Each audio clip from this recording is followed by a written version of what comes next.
The Chicago Bulls put it all together tonight as they beat the Utah Jazz. We're going to be talking about the key takeaways from tonight's win. This is your host, Rico Greenhowe, and you have found yourself on another episode of Bulls Digest. And so today, the Chicago Bulls beat the Utah Jazz on the road 111-97. And I think the first key takeaway from this game is just that the Chicago Bulls put together a great performance on the offense and the defensive end tonight. I think that they were all over the place defensively, and offensively, I think that they did a great job as far as playing fast and really getting downhill. And so before we go ahead and jump into just the key performances from tonight's game, first wanted to remind you that 72.7% of you that watch are not subscribed to the channel, so make sure that you go ahead and you slam dunk on that subscribe button, as it means a lot to us here at Bulls Digest as we try to reach our end of the season subscriber goal. And so let's go ahead and jump into the box score and look at the key takeaways from tonight's game. And so we always start with the MVPs on the night, and I want to start with the first MVP, and that is going to be Tre Jones. Look, I think that Tre Jones did a terrific job as far as really attacking the rim. I love the way that he worked off of the ball tonight as well, and I think that he did a great job as far as finishing against taller opponents inside the lane. He got a nice and one tonight, and once again, he was super efficient from the field. And so just looking at what he did, he had 18 points, 12 assists, he had 3 steals, 4 rebounds, plus 6. He was 8 of 10 from the field. He was also 1 of 2 from downtown. He was 1 of 1 from the free throw line in 34 minutes. And, you know, Tre Jones just continues to be a solid impact player and just really running with this opportunity in the starting lineup. And so this is the first time that he had a double-double with the Chicago Bulls. So definitely got to give him MVP number 1. And so my MVP next after him is going to be Coby White. Look, I think that Coby White, even though it was a tough night shooting the basketball from deep, still he leads us in scoring. He has 26 points, and so he continues the streak. He's coming off being the Eastern Conference Player of the Week as well, so you've got to love that about Coby White. And look, he's starting to be really clutch here for us as this season finishes up, and so I think he's doing a terrific job, especially with the way the defenses have been adjusting to him. You know it has to be an adjustment since Josh Giddey has been out of the lineup as well, and I think he's been terrific. Look, with the 26 points, he also had 3 rebounds. He had 4 assists. He was plus 16. He was 9 of 19 from the field, just 2 of 10 from 3. So I talked about the struggle from deep. But what I loved about Coby White is he was 6 of 7 from the free throw line in 35 minutes.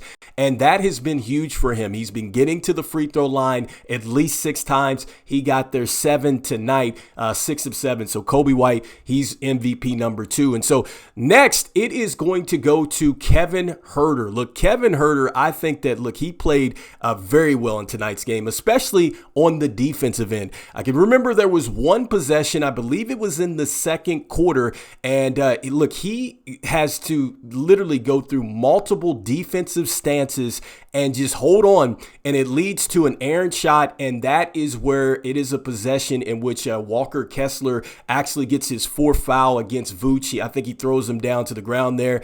And so just in that defensive sequence, you get a chance to just see how good Kevin Huerter can be with his length on the defensive end. So I was super impressed with that. He was super active on the offensive end as well. I've said this before a couple videos back. He's starting to move a lot like he did with the Atlanta Hawks. And so in tonight's game, 17 points. He had 9 rebounds. He had 2 assists. He had a steal. He had a block shot, and he was plus 23 in the plus-minus box score. He was 6 of 11 from the field, 5 of 9 from deep. That was in 36 minutes. So you got to give Kevin Huerter a lot of credit. Look, Zac Collins, Kevin Huerter, I think that it initially started off pretty tough once they got to the team, but they are really starting to find their rhythm. And so next, we want to go ahead and jump into the rest of the players here tonight. And so starting with Modest Buzelis. So I think Modest Buzelis, I think he played very well tonight. I think he was strong as far as just being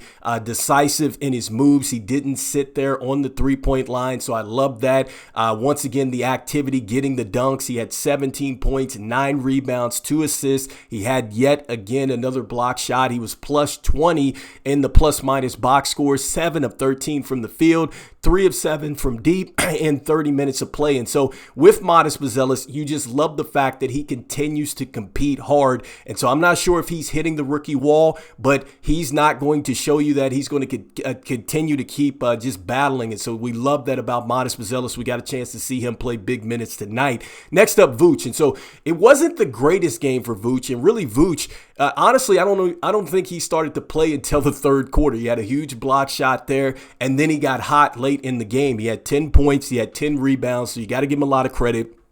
Gets another double-double. He had 4 assists in this. He had a steal. He had a block. He was plus 17.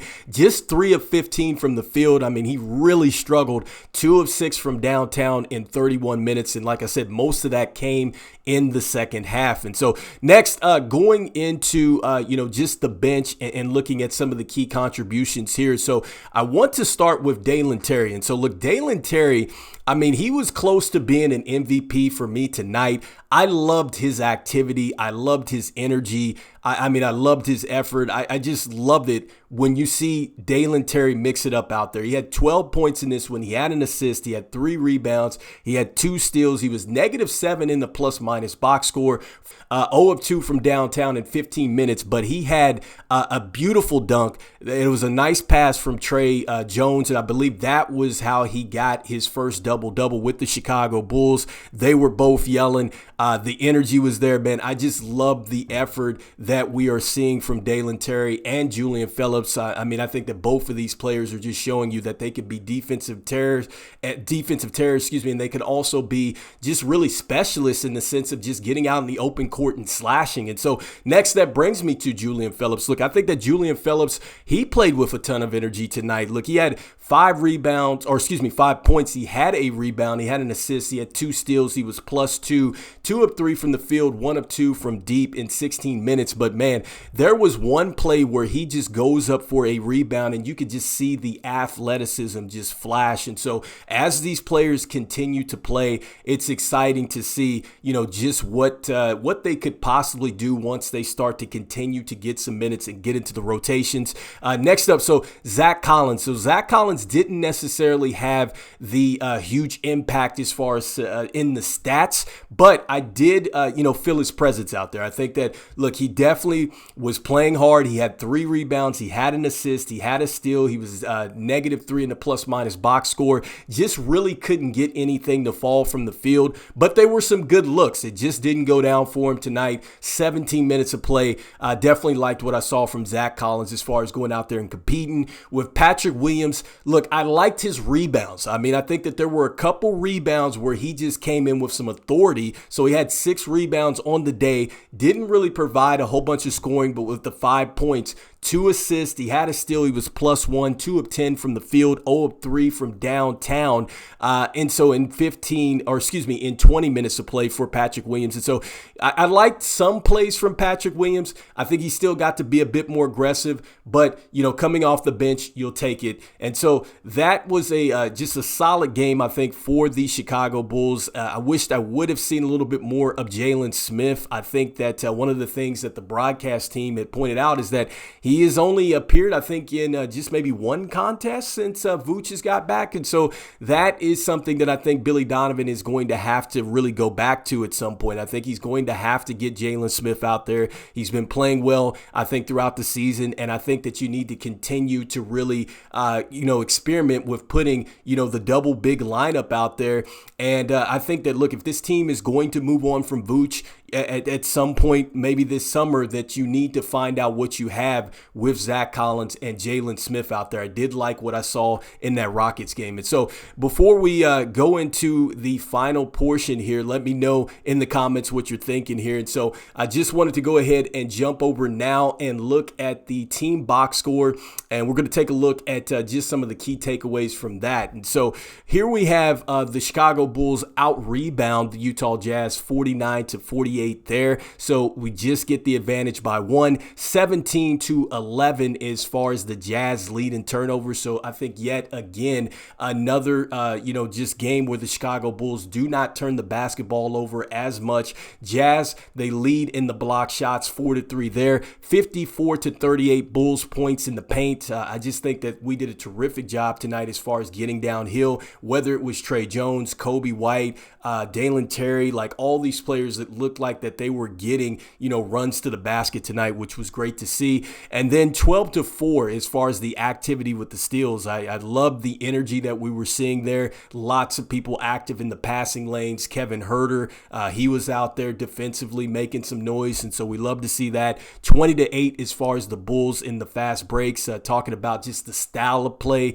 This is an identity, and this is something that you want to continue to hold on to moving forward, not just for this season, but hopefully for the long term. If that's what you want to play, that kind of style, you want to make sure that you continue to build that type of habit. And so it was good to see that the Chicago Bulls, stay true to their identity tonight. And then as far as the field goal percentage, 43.3% from the field for the Bulls, 31.1 from three. Tonight, the Jazz 40.7 from the field, 21.4 from three, and then assist 29-42 field goal makes for the Bulls, so not bad in tonight's game. And so anyway, let me know in the comments here what you're thinking. I think that this was a solid win for the Chicago Bulls.